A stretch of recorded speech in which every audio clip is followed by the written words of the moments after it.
कृषि दर्शन कृषि दर्शन कृषि दर्शन कृषि दर्शन कृषि दर्शन कृषि दर्शन। कार्यक्रम कृषि दर्शन में आप सभी किसान भाइयों का हम स्वागत करते हैं। आप सभी किसान भाइयों को गंजरू भाई का नमस्कार और झुमकी बहन की ओर से भी किसान भाइयों एवं बहनों को जोहार। झुमकी बहन, आज हम लोग को करना क्या है? करना क्या है गंजरू भाई? हमेशा की तरह कार्यक्रम की शुरुआत करें। तो चलिए हम अपने कार्यक्रम की शुरुआत करते हैं कृषि समाचार से। नमस्कार, कृषि समाचार में आपका स्वागत है। मैं हूँ शशि। आइए देखते हैं आज कृषि समाचार में क्या है खास। कीट नियंत्रण के लिए शुरू की जाएगी लाइट ट्रैप योजना।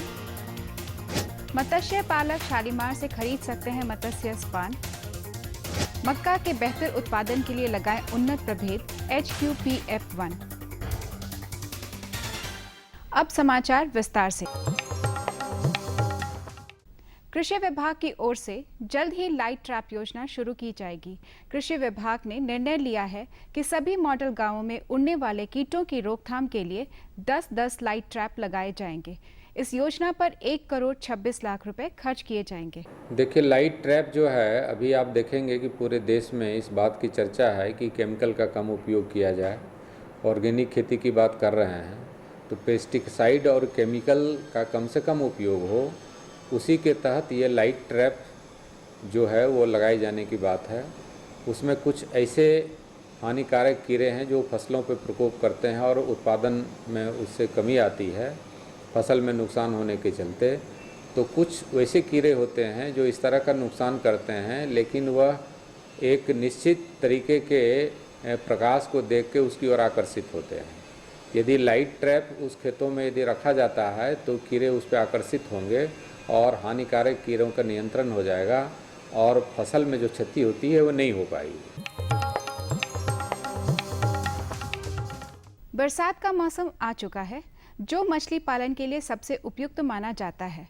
जो मछली पालक अपने तालाबों में मछली जीरा डालना चाहते हैं, वो मछली जीरा के लिए शालीमार मत्स्य प्रशिक्षण केंद्र से संपर्क कर सकते हैं। यहाँ मत्स्य निदेशालय की ओर से 100 रुपए में 1000 मछली जीरा की दर से स्पॉन बिक्री के लिए उपलब्ध है। स्पॉन वितरण का कार्यक्रम तो चालू है। शालीमार का टोटल बिहार झारखंड में ये चालू है और चलते रहेगा। और पूरे महीने, क्योंकि बरसात का समय आ गया है, पहले से शुरू है, लेकिन इस महीना के अंत तक, जुलाई के अंत तक हम लोग कोशिश करेंगे कि 100% लक्ष्य प्राप्त कर लें। और इसके लिए 4219 मत्स्य बीज उत्पादकों को विशेष प्रशिक्षण दिया गया है इस मत्स्य किसान प्रशिक्षण केंद्र से। बैंगन फसल की कीटों से सुरक्षा के लिए कई ऐसे उपाय हैं जो बिना दवाइयों के भी संभव हैं। इसमें से एक उपाय है बैगन की बुआई करते समय बैगन के 8 से 10 कतारों के बीच एक कतार धनिया पत्ती की लगाएं। कृषि वैज्ञानिकों का मत है कि फसलों में लगने वाले कीड़ों के रोकथाम के लिए ऐसे उपायों को चलन में लाया जाए जिसमें कीटनाशी दवाइयों की आवश्यकता न हो। ऐसी ही एक विधि है अंतः फसलिया खेती। किसान भाई, अगर आप बैगन फसल लगाने जा रहे हैं तो बैगन के हर 8 से 10 पंक्ति के बाद एक पंक्ति धनिया पत्ती लगाएं। इससे उस खेत में कीड़े मकोड़े नहीं लगेंगे। जब भी किसान भाई बैंगन की बुआई करें तो बैंगन की जो 8 से 10 लाइन के बीच में एक लाइन धनिया पत्ता जरूर लगाएं। इस धनिया पत्ता लगाने से आपका जो कीट है वो आपके खेत से दूसरे खेत में जाएगा, वो एज ए रेपेलेंट काम करता है, तो इसका प्रयोग जरूर करें। राज्य के जो किसान खरीफ मौसम में मक्का की खेती करना चाहते हैं, वो जुलाई से अगस्त तक बुआई का काम संपन्न कर लें। मक्का से अच्छी उपज लेने के लिए झारखंड के लिए अनुशंसित प्रभेद का चयन करें। प्रभेद चयन के संबंध में आइए जानते हैं अपने कृषि विशेषज्ञ की सलाह। किसान भाई, खरीफ मक्का के लिए HQPM1, बायो 9682, बायो 9637, मालवी मक्का 2, PMH1, PMH3 जैसी किस्मों का, हाइब्रिड किस्मों का प्रयोग कर सकते हैं। साथ में कंपोजिट के लिए BVM2, BM1 तथा स्वान जैसी किस्मों का प्रयोग कर सकते हैं।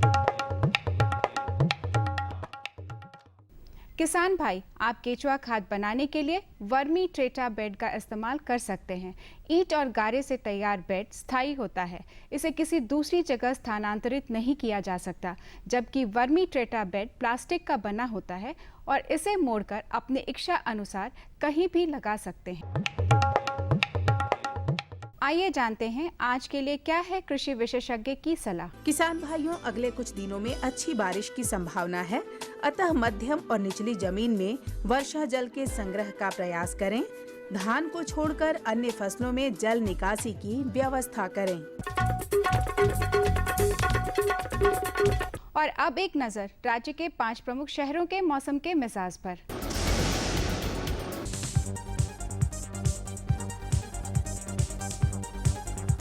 आज राज्य के 5 प्रमुख नगरों के अधिकतम और न्यूनतम तापमान कुछ इस प्रकार दर्ज किए गए। रांची का अधिकतम तापमान 27 डिग्री सेल्सियस और न्यूनतम 21 डिग्री सेल्सियस।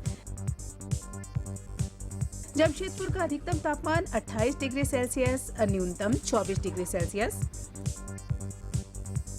मेदिनीनगर का अधिकतम तापमान 29 डिग्री सेल्सियस और न्यूनतम 23 डिग्री सेल्सियस। देवघर का अधिकतम तापमान 28 डिग्री सेल्सियस और न्यूनतम 24 डिग्री सेल्सियस और धनबाद का अधिकतम तापमान 28 डिग्री सेल्सियस और न्यूनतम 23 डिग्री सेल्सियस रहा।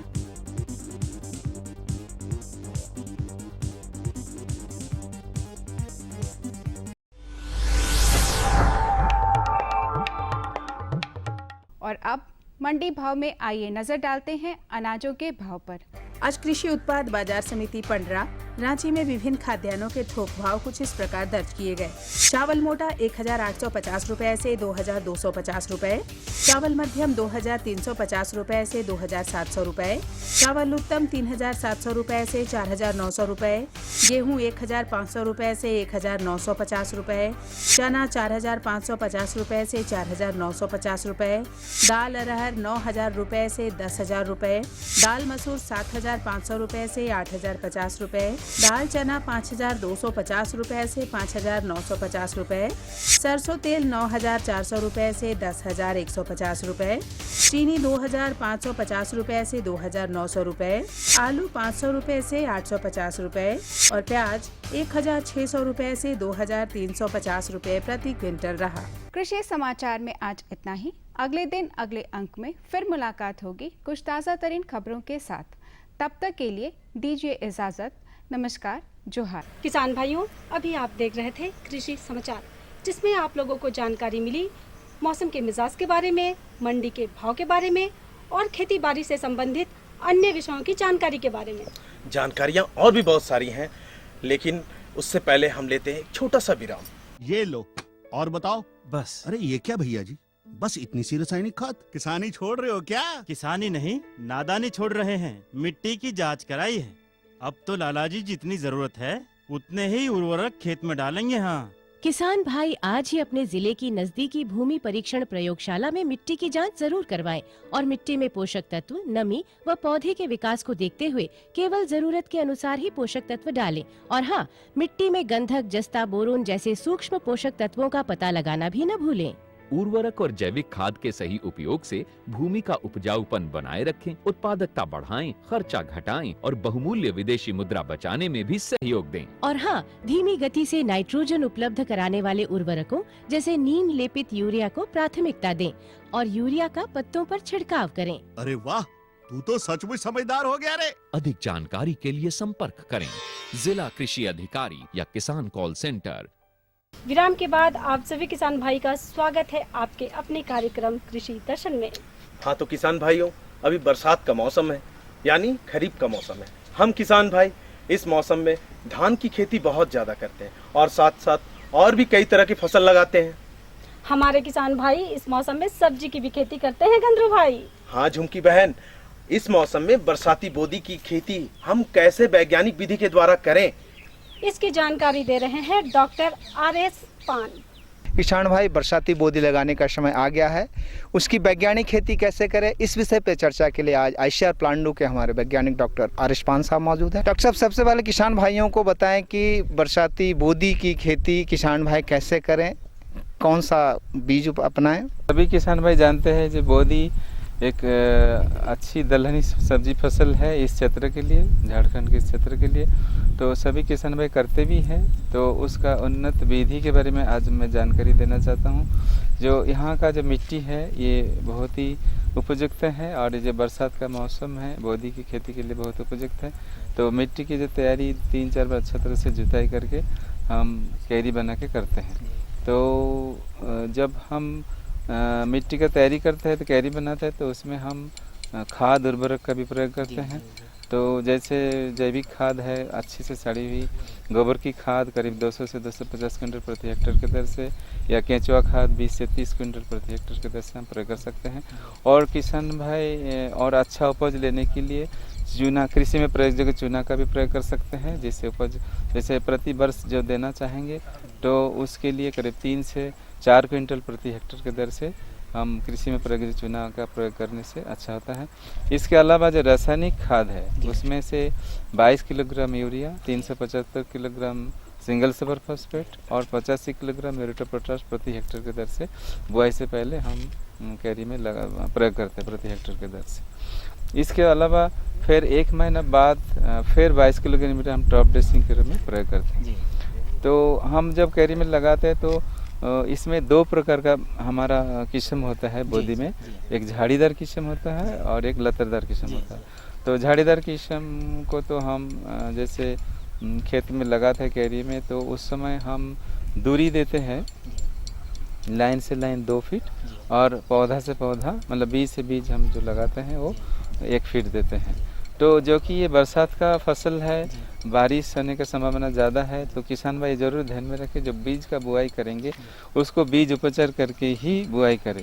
तो करीब 2.5 से 3 ग्राम वेबिस्टिन दवा प्रति किलोग्राम बीज की दर से उसको उपचार करके फिर बुआई करें। अब हम बात करते हैं डॉक्टर साहब से कि कौन सा प्रभेद किसान भाई लगाएं जिससे उनको ज़्यादा से ज़्यादा लाभ हो सके। जी हाँ, जो अच्छी फसल के लिए अच्छी किस्म का चयन करना आवश्यक है। तो हमारा इस अनुसंधान केंद्र से 3 जो लतरदार किस्म का उन्नत किस्म का विकास हुआ है, उसमें सबसे जो अच्छा है वो स्वर्ण श्वेता है और इसका सफ़ेद फली होता है, करीब 20 से 30 सेंटीमीटर लंबाई होता है इसका फलियाँ, सफ़ेद रंग के होते हैं। और एक है स्वर्णहरिता जिसका लंबाई करीब 2 फीट या उससे ज़्यादा होता है, गहरा हरा रंग कहते हैं तो स्वर्णहरिता। तो ये 2 किस्म अधिक प्रचलित है और लोगों को मांग भी ज़्यादा है इसका। तो और एक स्वर्ण सुफला भी, वो भी सफ़ेद रंग के होता है। तो ये 3 उन्नत किस्म का विकास इस केंद्र से, जिसका बीज हमारे इस केंद्र से प्राप्त करके किसान भाई खेती कर सकते हैं। और जो झाड़ीदार किस्म है उसमें हमारा जो उन्नत किस्म है वो है स्वर्ण मुकुट के नाम से है और HSAP 44 के नाम से है। तो ये 2 किस्म का भी बीज भी हम लोग यहाँ पर बीज उत्पादन करते हैं, तो किसान भाई यहाँ से प्राप्त करके सफलतापूर्वक खेती कर सकते हैं। तो हम डॉक्टर साहब से पूछना चाहें क्या ये दोनों किस्म इस बरसाती मौसम में लगाया जा सकता है? जी हाँ, लगाया जा सकता है। जैसे टाड़ ज़मीन पर किसान भाई लगाते भी है इस समय, जो कि इसमें पानी देने की आवश्यकता नहीं होती है और बिना पानी से भी खेती हो जाता है। वो जैसे मैंने कहा जे मेड़ के ऊपर बीज का बुआई करना है, फिर 1 महीने के अंदर फिर निकाई गुड़ाई करके मिट्टी चढ़ा देना है। तो इससे बरसाती खेती दोनों प्रकार का जो लत्तीदार झाड़ीदार दोनों को किया जा सकता है, तो इसमें कोई समस्या नहीं है। अब हम डॉक्टर साहब से अंतिम प्रश्न करते हैं कि अगर किसान भाई अधिक उपज लेना चाहते हैं, अच्छा पैदावार लेना चाहते हैं, तो क्या क्या सावधानियां बरतें ताकि उनके फसल जो है अच्छा रहे ज़्यादा। किसान भाई जो उन्नत खेती करना चाहते हैं तो जैसे हम लोग ड्रिप सिंचाई के बारे में बात करते हैं, तो अभी सिंचाई ज़रूरत नहीं भी है, लेकिन वो 2 फीट ऊंचाई वाला मेड़ बना के उसमें वो खेती कर सकते हैं और उसमें मतलब माल्चिंग लगा के कर सकते हैं, जिसमें खरपतवार निकालने का जो खर्चा वो बच जाएगा, मतलब लेबर का जो खर्चा वो कम हो जाएगा। और दूसरा है जो कि बरसाती फसल है, तो इस समय बीमारी और कीड़ा का भी प्रकोप होता है।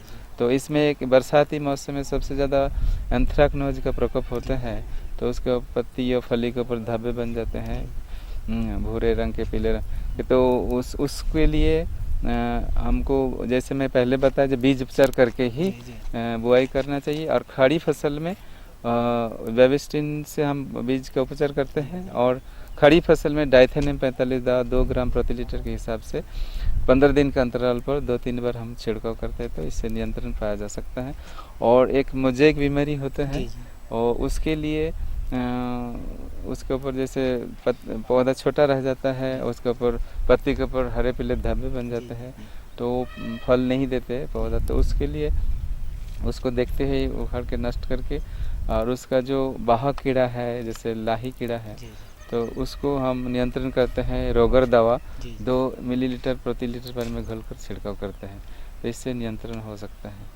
और जो कीड़ा है, प्रमुख कीड़े हैं, तो वो है फली छेदक है, जो बीज को खा लेते हैं अंदर घुस के, तो उसके लिए हम फेम या कोराजेन का प्रयोग कर सकते हैं और आधा मिलीलीटर प्रति लीटर पानी में घोलकर। और यदि जैविक कीटनाशक का प्रयोग करना है जैसे डेल्फिन दवा जिसको बीटी दवा कहते हैं, तो वो 1 ग्राम प्रति लीटर पानी में घोलकर छिड़काव कर सकते हैं। साथ ही साथ जैसे और भी जैसे नीम का तेल या नीम सीड कर्नेल एक्सट्रैक्ट, तो उसका भी प्रयोग हम लोग कर सकते हैं, छिड़काव कर सकते हैं जैविक तरीका से नियंत्रण के विधि अपनाने के लिए। तो ये प्रमुख मेरा कुछ जीवाणुज झुलसा होता है जैसे बैक्टीरियल ब्लाइट होता है, तो उसके लिए स्ट्रेप्टोसाइक्लिन दवा जो 5 ग्राम 10 लीटर पानी में घोलकर हम छिड़काव कर सकते हैं, उससे नियंत्रण पाया जा सकता है। पत्ती के ऊपर दाग होता है उसके पीला रंग का, उसके चारों तरफ हल्का रंग का जैसे पानी लगा हुआ दाग होता है, तो उसके लिए। डॉक्टर साहब बहुत अच्छी जानकारी दी, इसके लिए आपको धन्यवाद। किसान भाइयों जोहार, नमस्कार। तो जानकारी कैसी लगी झुमकी बहन? जानकारी बहुत महत्वपूर्ण और अच्छी थी। और भी जानकारी है हमारे पास, लेकिन इससे पहले हम देखते हैं एक छोटा सा संदेश।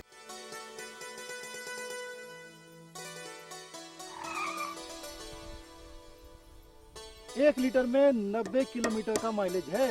वाह भैया, पेट्रोल तो बचा रहे हो, लेकिन पानी के बारे में क्या सोचा है? अरे सामू, पानी के पैसे से ही तो गाड़ी खरीदी है। क्या पानी के पैसे से? हाँ, सूक्ष्म सिंचाई अपनाकर मैंने पानी बचाया। इस विधि से सिंचाई करने से 75 से 85% तक जल की उपभोग क्षमता बढ़ गई, जिससे सिंचाई करने पर 30 से 50% तक सिंचाई जल की बचत हुई। तो क्या हम भी इसका लाभ उठा सकते हैं? राज्य के सभी किसान इसका लाभ उठा सकते हैं 90% अनुदान के साथ, और साथ में बैंक ऋण की सुविधा भी उपलब्ध है। तब तो हमारे खेतों में आएगी हरियाली और हमारे जीवन में आएगी खुशहाली। झुमकी बहन, हमारे किसान भाई खेती बाड़ी के साथ साथ अपने आर्थिक स्थिति को मजबूत करने के लिए और भी ढेर सारी काम करते हैं, जैसे गाय पालन, बकरी पालन, मुर्गी पालन और बत्तख पालन। अरे वाह, अपने बत्तख पालन की बात कही है, तो आज हम अपने किसान भाइयों को बत्तख पालन के लाभ के बारे में उनको अवगत कराएंगे।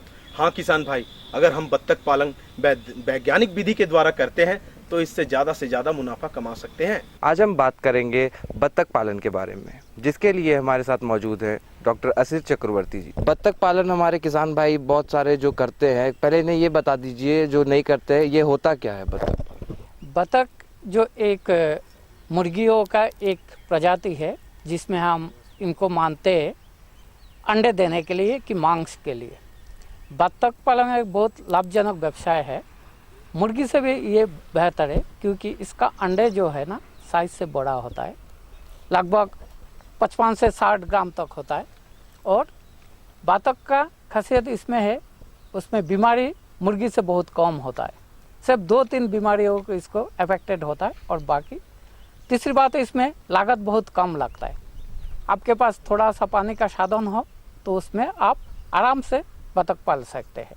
तो इसलिए बत्तख एक लाभजनक व्यवसाय है। इसके रख रखाव के लिए ज़्यादा कोई इंतजाम नहीं करना पड़ता है, बहुत कम खर्च में आप कर सकते हैं। तो इसलिए बत्तख पालन हम इसको प्रेफर करते हैं बाकी प्राणियों से। डॉक्टर साहब, बत्तख पालन आपने बोला कि एक बहुत लाभदायक है, इसके लिए ये इसका रख रखाव आप बताइए कि जैसे बहुत ही ज़्यादा से ज़्यादा मुनाफा हो सके किसान भाइयों।